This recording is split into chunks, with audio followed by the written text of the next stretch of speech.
Welcome to This Explainer. If you've been anywhere near the internet lately, you've almost certainly stumbled into some incredibly heated debates about dating, relationships, and human attraction. It gets intense out there, right? But today, we're doing something different. We are totally stripping away the emotion, the algorithms, and the outrage. Instead, we're going to impartially dive into the actual data to separate internet myths from verified sociological reality. Let's see what's genuinely happening in the modern dating landscape. Okay, let's look at our roadmap for today. We're going to start by defining the buzzword, look at the social media distortion, explore looks and satisfaction, unpack the economic independence paradox, give you the honest verdict, and finally, focus on what you can actually control. All right, section 1, defining the buzzword. What does it actually mean? So if you spend any time on platforms like TikTok, X, or YouTube, you have definitely heard this highly charged term thrown around.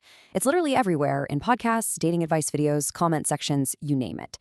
But what does the science actually say it is? Let's look at the formal definition so we're all starting on the exact same page. Here's our working academic definition for this explainer. Hypergamy is the tendency to seek or select a partner of equal or higher social, economic, or educational status. Academically, it sits right alongside hypogamy, which means partnering down in status, and isogamy, which is partnering with someone on a roughly equal playing field. And researchers are incredibly clear about this. This is strictly a measurable behavioral pattern that's been studied in sociology for decades. It's not a clinical diagnosis, it's definitely not a myth, and importantly, it is completely devoid of moral judgment. It is simply a statistical tendency found in aggregate data.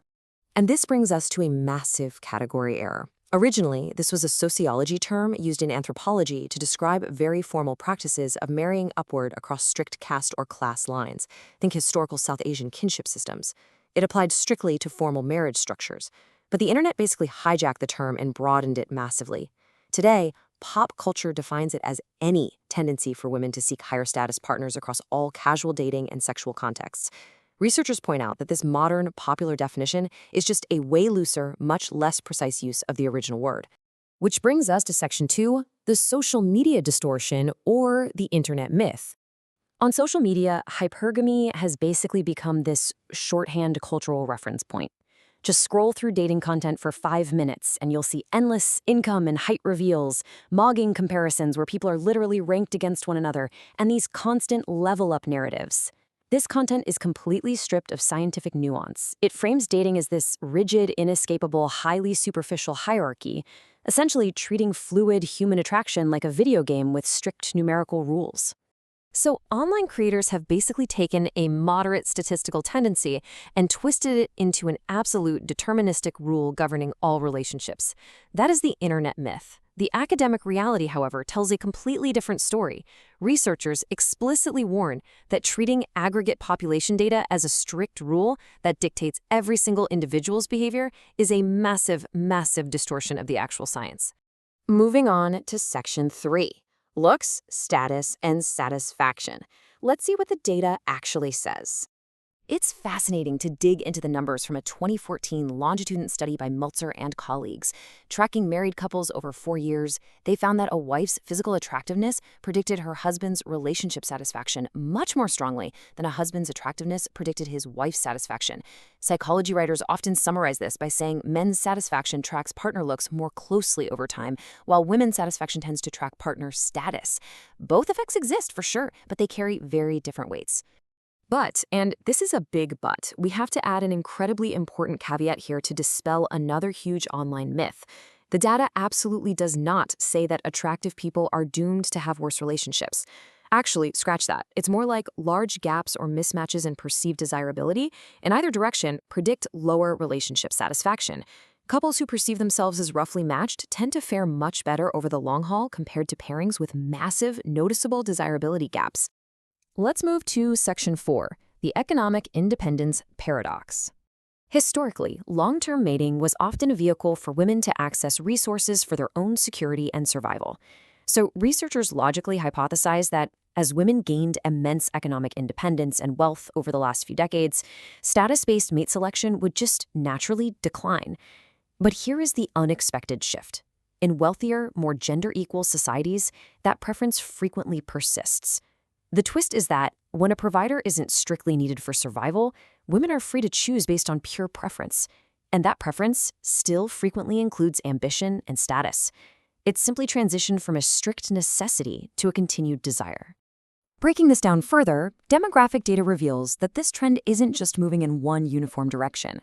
Research on online dating shows women's stated preference for a partner's income has actually decreased in relative importance over time, though, yes, it's still present. Even more interesting, a massive demographic study by Erát looking at 27 European countries found that educational hypergamy is actively declining. Because women are now out-earning degrees compared to men in many places, they are increasingly matching with or marrying down educationally simply because there are fewer highly educated men available. So what happens? Traits like ambition and drive are increasingly prioritized as the new key status markers. All right, Section 5, the honest verdict, separating fact from myth. So what's the honest verdict here? Well, the underlying pattern is real, but the absolutist online framing is a massive distortion. Cross-cultural research like David Buss's famous 37 culture study genuinely confirms that status-influenced mate preference exists in the vast majority of societies studied, across all kinds of income levels and cultures. The foundational pattern is well documented. However, the internet completely misrepresents how this works in the real world by stripping away all nuance and treating it like an inescapable law of physics. We fundamentally have to change how we talk about this. Asking if hypergamy is entirely real or entirely fake is simply the wrong binary question. It forces us into a corner. Instead, we need to ask how it manifests. And the answer? It manifests as an aggregate behavioral pattern. It's a statistical tendency in a broader population, not a strict script or a biological law that every single person follows in their individual relationships. And finally, Section 6, focused on what you control. Let's look at some actionable strategies. Regardless of where you land on the research we've covered today, agonizing over aggregate statistical data won't actually help your daily dating life. Falling into online defeatism over societal-level patterns is a massive trap. What will help you is focusing on controllable variables, what some in the self-improvement space call personality maxing. Dedicate your energy to self-development, building an undeniable character, increasing your personal competence in your career and hobbies, and developing genuine, engaging social skills. These are the traits that actually move the needle when you're interacting with people face-to-face.